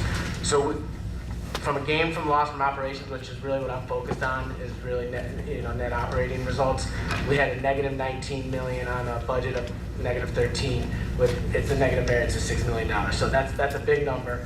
But there's obviously Hurricane Irma was the major factor to that. That was about $9 million of additional expenses that were added onto our books. The good news is, but it's going to be a journey, is that there's government money out there that President Trump has allowed for us to tap into. We have several people working on it, including Kelly Keys, who's working with Irma to recoup all that money. So what I did was I took it all, most of it in September, and then we'll try to recoup it. And then also I'm working with the CFOs and the CEOs of the regions who are working on backup budget plans to try to recoup some of the money just in case we don't get that money from the government. 50% of that was revenue loss. So if you look at all our statistics, admissions were down, surgeries were down, ER visits were down, length of stay was up. All the indicators were in the opposite direction. Obviously, we know why, because the Florida went shut down for a couple weeks. So what I'm interested to see, and we're working on tracking, is if that all that business that went away during the storm is going to come back over the next 2 to 3 months. So I'll have more results when we close this month, and I look forward to kind of digging ourselves out of this hole. The positive news is that we had a decent couple months leading up, a good start to the fiscal year. So we're not in that big of a hole to make our operating budget for the rest of the year. So that's sort of the month as a highlight summary. So so you guys feel comfortable with the numbers. There's a lot of information there. It's only a couple months into it, so there's nothing really, no big surprises. The one thing I did want to tell you is, what we did with the overtime is to keep everything fair, is all the overtime that was associated with the hurricane, I put on the corporate books to take away from the regional medical centers. So when I hold the regional medical centers accountable to the overtime, that's a true number of what their overtime was, and all the CFOs and CEOs have agreed to that number. So we're working on strategies. We're having job fairs. We're having rates looked at. And from last month to this month, the overtime has stayed flat, which is not great, but it didn't go up. So we're continuing in the next 3 to 4 months with strategies on how to reduce that to best standard at 2.5%. So I look forward to telling you the strategies next month with regards to that.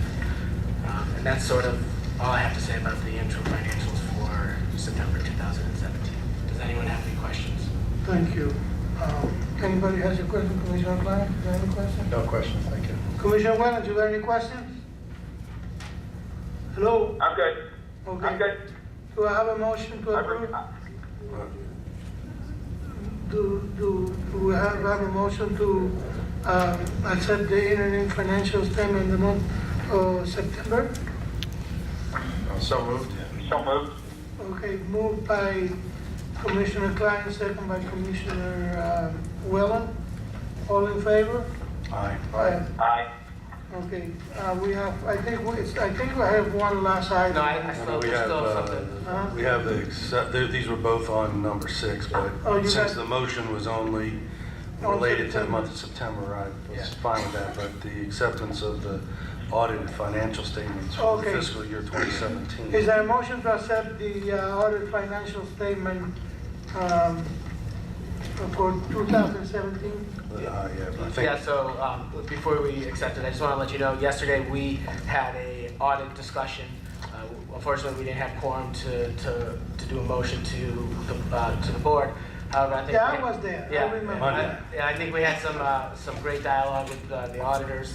I just want to bring them up for. Are they here? Yeah, they're here. Where's one? I just want to bring them up. Oh, guys, sorry, forgot you. Come on up. I want to bring them up to kind of give a brief summary of what we kind of discussed in great detail yesterday, and then we'll make up. You guys can obviously make a motion to approve the audit financials as presented. Go ahead.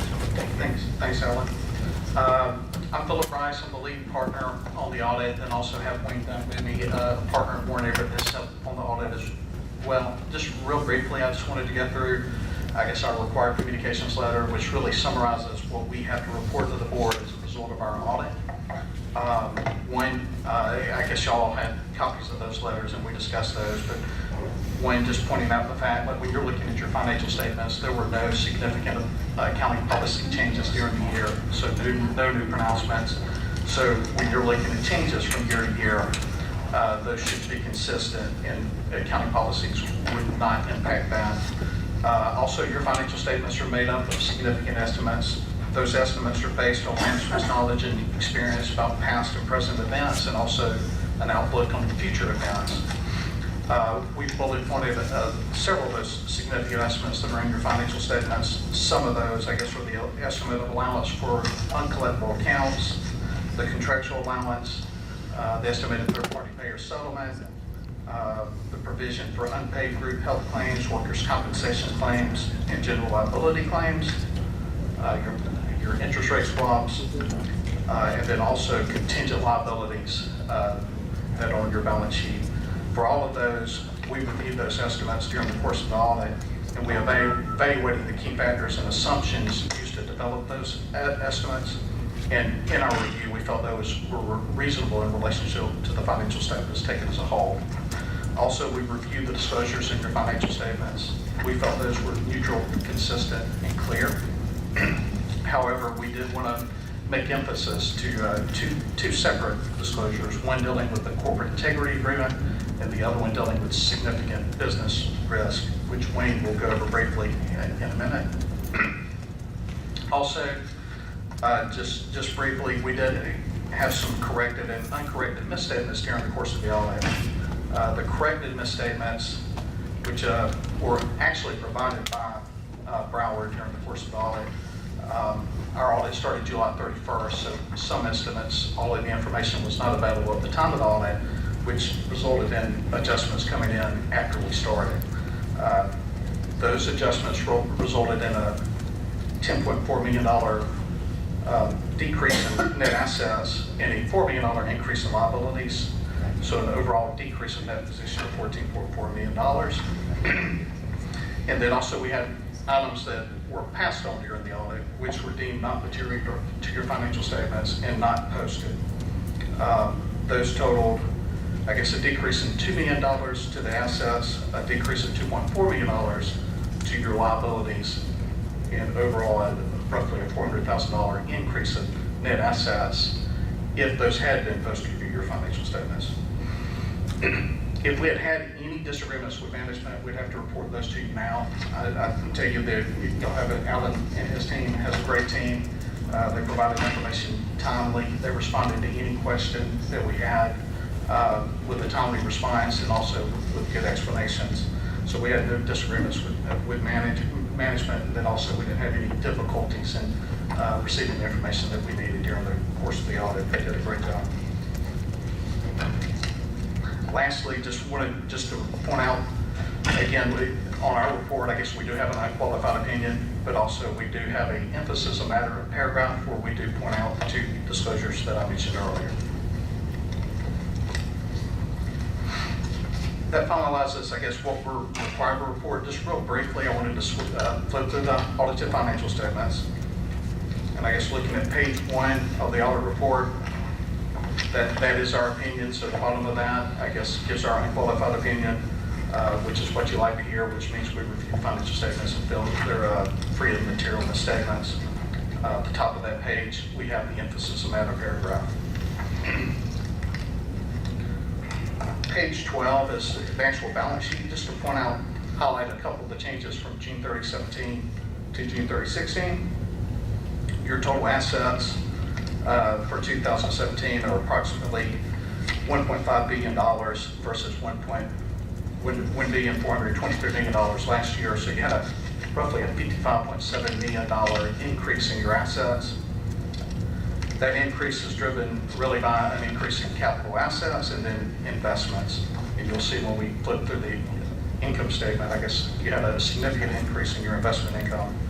On the liability side of your balance sheet, your total liabilities, you had a decrease in current liabilities of around $21 million. Your total liabilities at 6/30/17 were $592 million. Driving those decreases is your decrease in your net pension liability, and then also a decrease in the fair value of your interest rate swap derivative instruments. On the income statement, your total operating revenues are fairly consistent. You got a $10.6 million increase in revenue to $1,025 million. Your operating expenses increased $7.8 million to $1,174 million. Overall, your operating loss was $149,184,000 for the fiscal year ended June 30, 2017, which is an improvement of $2.8 million from last year. Other operating revenues, your other operating revenues were $182 million for the fiscal year of June 30, 2017, which is actually a $43.7 million improvement from last year. Driving that change is your investment income of $56 million, which is roughly a $59 million increase from the year before. Then real briefly, your cash flow statement. Your cash position increased in June 30, 2017 to $104,892,000. That's a $30.7 million increase from last year. On the notes of the financial statements, as I said earlier, there's no new accounting principles, so your notes are really consistent to what you've seen in the past and the previous year. So really, the only thing I wanted to point out, you have two new pronouncements that are around the corner that could impact your financial statements going forward. One of them is GASB 75. That's on page 23 of your financial statements, which could require you to put a liability on your balance sheet for post-retirement benefits. That will have to be addressed here in the current year. And then also, there's a new pronouncement, GASB 87, that deals with leases. So I guess operating leases have gone away, where essentially you present value those payments and put those on your balance sheet. So those are two pronouncements I guess you'll have to go address going forward. Well, with that, I want to turn over to Wayne and let him talk about our emphasis Medicare. Before we go on to that, I just want to touch on the one, it's GASB 75, correct? Right. We discussed this at audit committee on Monday. They don't consult me, but I don't really care for the way they've phrased this. So my hope is, as comments come in from your colleagues, that perhaps might be reconsidered. But for everyone's edification, the GASB 75 would suggest an unfunded liability for post-employment benefits of $290.4 million, I think it was. It is a bit of a misnomer to me, at least, because we currently fund our post-employment benefits through operations on an annual basis. So the suggestion that it's unfunded, to me, it's not particularly accurate, but like I said, they didn't consult me, but this is, to me, only an issue of material nature. If something were to happen to our operations in a negative way that stressed the organization more in terms of funding post-employment benefits. So, because as I read through the audit financial statements, that was obviously something that jumped out to me, and I guess I just want everyone who perhaps wasn't at the audit committee meeting, or any staff or any people in the community that might read this,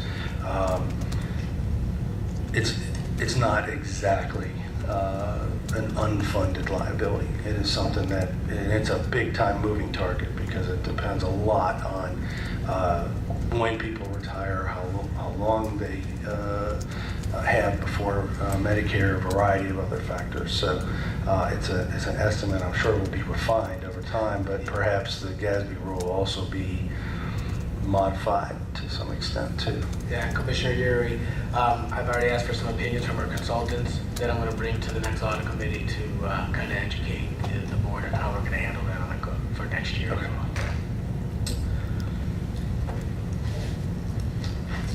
I'm just briefly going to hit on the couple of items from the corporate integrity agreement and the significant business risk. And we've talked about this in the past. You've seen the disclosures from last year and this year. The disclosure is very similar. I looked back this morning. I realized we signed our agreement with you guys October 20th of 2016. So it's been just over a year since we started last year's audit and completed the second year of our audit. So a lot of things, because of that, there was a lot of overlap. A lot of the things we were auditing last year were still occurring in this fiscal year, so we were learning about that. So that's why the footnote is very similar, because we were encountering it in both years. Some of these things will be more clarified as we get into year 3 of the engagement and see what happens. But just so you know, we talked about the fact that last year the IRO came in and looked at things. The board was unable to conclude that there was an effective compliance program in place at that point in time based on the facts that were there. You're still in process of year 2 of the IRO looking at things and reporting back to you. That report will come before the end of the year. You'll have the second year where you will make that decision. I think most of you have a belief that hopefully you'll be able to come to the conclusion that it is effective for year 2. But as of today, which is the date that we would have the financial statements, we have no decision on that because you can't make a decision. And that's what the financials say is, as of today, we're still in the same position because you haven't made a new decision. It also repeats what was there last year as it related to the probable violation of the anti-kickback statute. That actually happened in this fiscal year. We disclosed it last year because we knew it, but it happened in this fiscal year, so that's again why that is repeated in here. Significant business risks. Any healthcare organization, no matter what state you're in, is dealing with Obamacare, you're dealing with Medicaid. So you have a significant business risk by the nature of your business and dealing with Medicaid. So that is just highlighted in here. I suspect that will continue to be highlighted in here until at such time healthcare is completely taken care of and we don't have to worry about that, which may never occur. So that type of business risk is going to continue in here. We also did note in here that there was turnover of board members. Some of that happened in this fiscal year as well. I'm hopeful we come to next year that risk goes away and we're not dealing with that. We also had some interim positions in place. Since that time, we now have a permanent position as our CFO. Hopefully, based on what I've heard today, we may have a permanent CEO in place. So those things, hopefully, those business risks will continue to diminish. And hopefully next year, all we're dealing with is your Medicaid and just the nature of the business and being a significant business risk. So that's the 2 highlighted footnotes that we have. We also had a letter that dealt with material weaknesses. I had mentioned to each of you that when we delivered that letter last year that I expected it to be the same this year, and it is. It's the same issues we noted last year. It's because of the status of the corporate integrity agreement and the violations from last year and the anti-kickback statute violation that we called that to be a material weakness in internal controls. I'm hopeful as we move into next year, barring some major issue coming up in this year, that violation will cure itself because it'll be behind us and we won't have a material weakness to disclose next year. But because again, the overlap of the years, we had the same repeated item from last year to this year. Okay. Just again, it was very interesting to me this morning when I looked and I said, it's just been over a year. I feel like we've been down here a lot in the last year. It's been very good working with your team. We look forward to continuing to work with Alan. We've had nothing but cooperation from the people that we've been working with, and we appreciate that. And we appreciate the cooperation we've had from the board in meeting with us and helping us work through a number of issues over the last year. Any questions we can help you with? Thank you. Broward Health is a great place to visit. Fort Lauderdale is a wonderful place, and it is Broward Health as well. Thank you. Thank you, Wayne. Chairman Rodriguez, I just have one more thing. I just want to put for the record, I wanted to commend my county staff for their hard work and their dedication to putting this audit together. It was countless hours, and it was the dedication that really got the audit through and on time, and I just wanted to put that on the record to commend them. So, And we thank you for your leadership as well. thank you. So I'd like to move that we accept the fiscal year 2017 audited financial statements as presented by and opined by Warren Avery. So I hear a motion to Second. approve. Do I hear a second? Yes, Commissioner second. Robinson? Second. Okay. All in favor? Aye. Okay. Aye. We have one last item. Last but not least, you're right. Thank you, Commissioners, and good evening to you all. Good evening. Behind tab, I believe that's tab 7, is a request to you from Community Health Services, specifically for our health care for the homeless. program. As you know, that is a federal grant that we have with HRSA, Health Resources and Services Administration. It is funded through the 330, HRSA 330 funding of the Public Health Service Act. Some background was provided to you with regard to how long we have been doing business for healthcare for the homeless and under this particular grant. The 330 funding opportunities, however, one must also adhere to specific programmatic requirements of the Public Health Service Act. In particular, they have triannually operational site visits every 3 years, and they gauge us or assess us on the 19 required programmatic options that are under the Public Health Service Act. So in July, this past July, we had our triannual operational site visit, and that normally coincides with the third year. That particular project period is over 3 years. So the third year is when they generally have the operational site visit. That was held in July.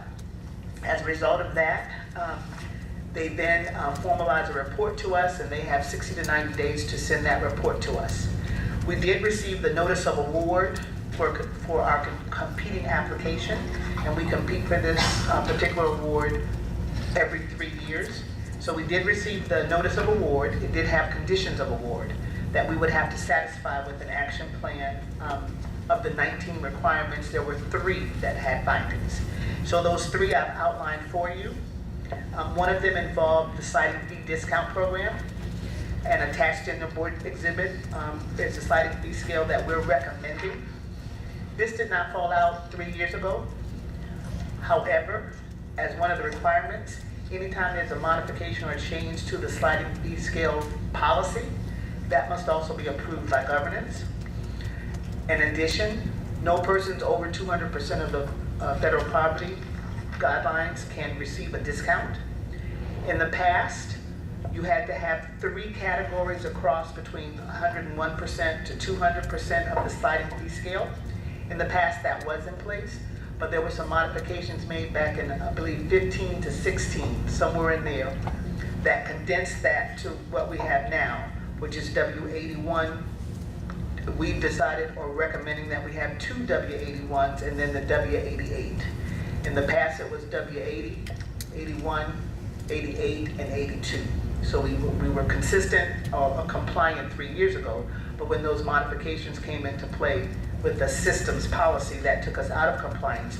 So we're recommending that you consider the sliding fee scale, which is still in line with the systems fee scale, specifically for ambulatory operations in the Healthcare for the Homeless program, the recommended W81, 81, and 88 along the 101 to 200% of the federal poverty guideline, and that should cure that particular finding. Number 2,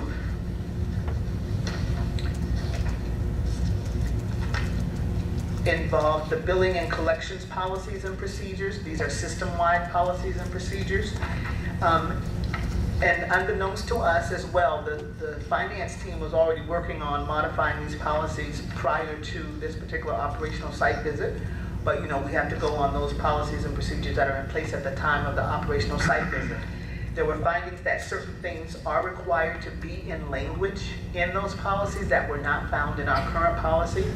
Since these policies were up for review and modification anyway by the systems finance team, under the direction of the physician business office and others involved from the finance world, we had opportunity then to provide some of the guidance that we received on these findings to make sure that that language is incorporated into those policies. And so those things are outlined for you. It's things like assuring that if a person who is supposed to have a payment chooses not to pay, what are the consequences thereafter? Was financial counseling offered? Those kinds of mitigations.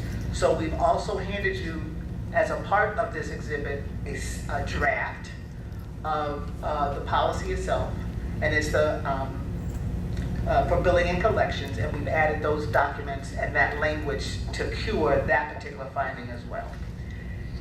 In the future, we will make sure that if there are any kinds of what they call program information notices, policy information notices, or PINs, if there are any changes to those, we will also make sure that we have to come back to you with what impacts that would have to policies and procedures, sliding fee scales, or any of the programmatic requirements, and get your board approval to move forward so that we are in compliance. And last but not least, as a part of the review, we have to provide all the minutes for the 3 years review.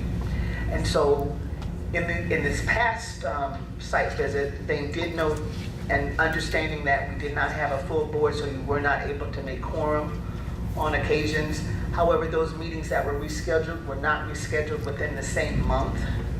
So over time, I'm sure that's going to cure itself as the full board comes back to 7, and it should be cured now because you have more than enough members to have your quorum present. But we would have to make sure that in the future, that if there are going to be any rescheduled meetings, that they definitely be rescheduled within the same month, because they will be looking and reviewing all the board minutes to make sure that we are compliant with the bylaws of governance as well. And so when we initially did this particular exhibit for you, we were going to have the opportunity to provide you action plans over the next 90 days to cure, but we decided instead of doing that to just provide you the actual documents that we know were cured, and then come back to you with what we are developing for you is a timeline. So we'll back up from, let's say today is a day that we start our new compete application. We know 3 years from now we're going to have that site visit and all the things that we want to make sure that you put on your agenda over time to make sure that we have those compliant measures approved by you, as well as at the time that we have to do the actual competing application. Normally you have anywhere from 60 to 90 days to actually do your grant application, and there will be no time to get that grant application to you to approve before it has to be submitted to HRSA, the federal government. So what we plan to do then is work in that timeline where as soon as we get the PIN notice of the proposal request, we can come to you with an executive summary of what we think will be in the grant so that you get a broad understanding, a high-level understanding of what the grant will be like. And then when it's actually ready to be submitted and submitted by deadline, we can come back to you the following month with the actual grant that you can fully approve. And that's your cure moving forward. If there are any questions, we're happy to provide them to you. That particular grant, as you know, is $2,617,030. And it's for Healthcare for the homeless. The healthcare for the homeless is a very important program. Yes. I'm familiar with HRSA, and as a matter of fact, when they were down here, they asked me to do the share, and I talked to them. Yes. So it's government, and they're very strict, because I find the same thing with the BDAC and the. But we did very well in the review. Yeah. In fact, we were commended. Those reviews had indicated that for the 3 that we had nothing that was in the delivery of the program, the services, the quality of the caregiver, none of that were any findings, and that we had the least findings of any of those who had been through their site reviews. And there are more than, 1,700 community health centers, organizations that receive healthcare for the homeless dollars. So, and we did much better than the last 3 years as well. So we had 3 findings. And they're one of those fragile populations out there, so. Very difficult population, but we're doing the very best that we can. And we've been successful with this particular award. We have not had much competition in the area for the grant, because in order to do this particular service operations countywide, you have to have a number of partners who are willing to serve this population. So, do I have? And make the investment to serve the population. No, this is right. This is the right thing to do. So do I have a motion to approve these items? Shall I read it for you? Yeah, go ahead, please. Okay. Therefore, it is requested that the Board of Commissioners of the North Broward Hospital District approve the above listed required actions in order to remove the grant conditions listed in the August 21st, 2017 HRSA Notice of Award for Healthcare for the Homeless Program. And that would involve the actual approval of the Financial Assistance Guidelines Sliding Fee Scale Discount Program, as well as the policy on billing and collections and governance compliance. Good job. So moved. Move and second. Thank you. I just had a couple of questions before we vote on the matter, if you don't mind. Sure. Is there an estimate that you have of what the homeless population is in Broward County? It's around, they do a point in time count, and that's a broad kind of estimate, very conservative. But the last count, there were a little more than 3,600 individuals that they, at that point of time count that was done. When I say conservative, I think it's about doubled, because that was only looking at folks who were in transitional housing or on the street or in programs, connected with programs who actually serve this special population. But there are numbers of people who are cohabiting with other family members in homes that might not be counted. Less than 6 months, that might not be counted. Those that are chronically homeless and on the streets might not all be counted. And then other persons, for whatever reasons, who go underground would never be counted. And the count is done by the county or by the federal government? It's a collaboration, county, various cities, city governments that have programs as well. Community-based organizations that are involved in serving this particular population, and specifically, we participate with them, meaning those centers that we have that serve the homeless population for health care. We have folks who are there doing that count as well. Churches that are involved in the program, whether it's a feeding program, a showering program, a substance abuse treatment program, or whatever the case may be, where this population may receive services, as well as the sheriff's office. Commissioner Klein, I work with the Broward Behavioral Health Coalition, and I'm also president of the County Substance Abuse Advisory Board. And all these organizations are always working together in conjunction with both major hospitals. There's also the Broward Regional Health Planning Council. So it's a daunting task out there. It's just very difficult to point out a number because of the variety of cases. But it's a good guesstimate of 3,600 to 6,000, almost 7,000 individuals. How much does the estimate of individuals impact the grant, the actual These grant? particular, under care with us, I can tell you the number of persons that we have actually receiving care from us. Well, no, what I mean is the $2.6 million, are they basing that on some estimate of the homeless population, or just on those that actually get served? No, it's in this competitive cycle, there's a finite amount that the government has in the funding stream for this particular program. And then you compete for that. So let's say it's, I don't know, so I should just put a figure out there. I don't have the exact number, but let's say it's $500 million across the nation that are going to these programs. And then organizations that are serving this population compete for those dollars. So we aren't your award getting, might be we aren't getting shorted $1 million because of the estimate. to, All right. in our case, 2.6 million. Okay, got it. Just one further question. When I was in DC, for example, I helped a man get off the street. He was a homeless man. He got into a shelter, and then he got put in transitional housing. Is that considered, then at that point, they're not homeless once they're in that?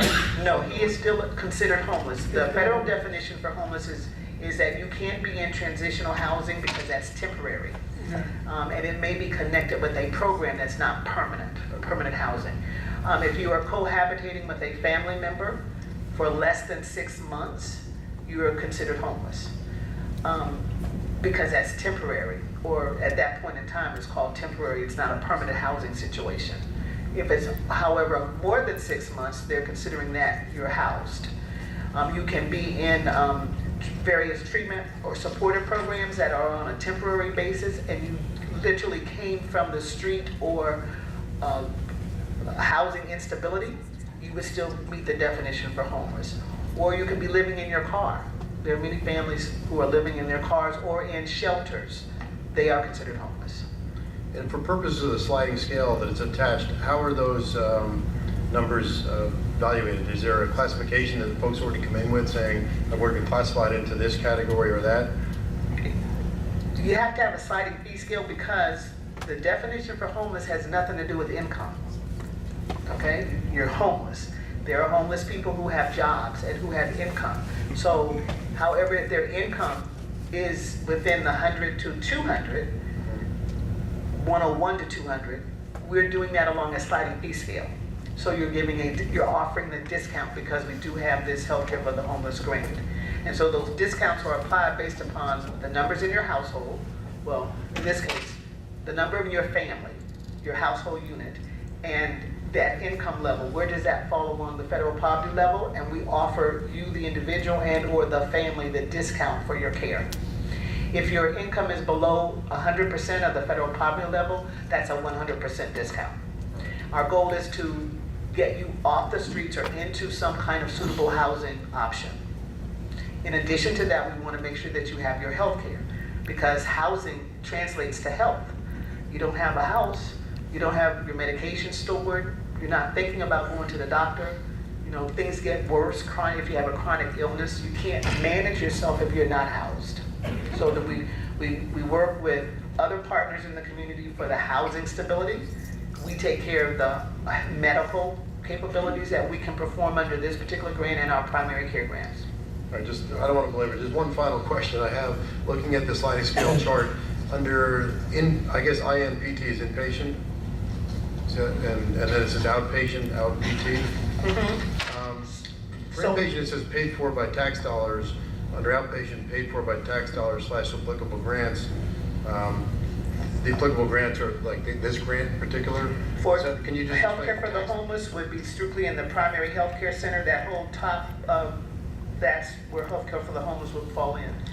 If indeed any person, whether they're homeless or not, in this system of things, and they provided the information to qualify for financial assistance, and there's an application process, it's going to correlate that person into one of these categories based upon their income and family household size.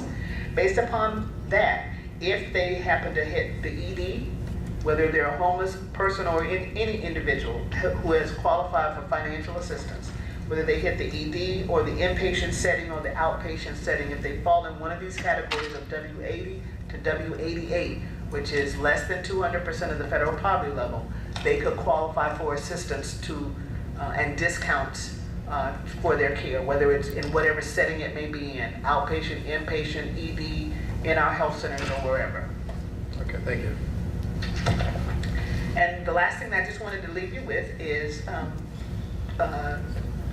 annually now for the past, I think this will be our 15th year, we have what's called our holiday feast, which is always the Monday prior to Thanksgiving, and we do a large feeding program for all of our clients that come in, our guests on the South Specialty Care Campus, which is where the Bernard P. Lickey Health Center is located on 11th Avenue and Broward Boulevard. Last year we served over 600 people. This year our goal is 650 people.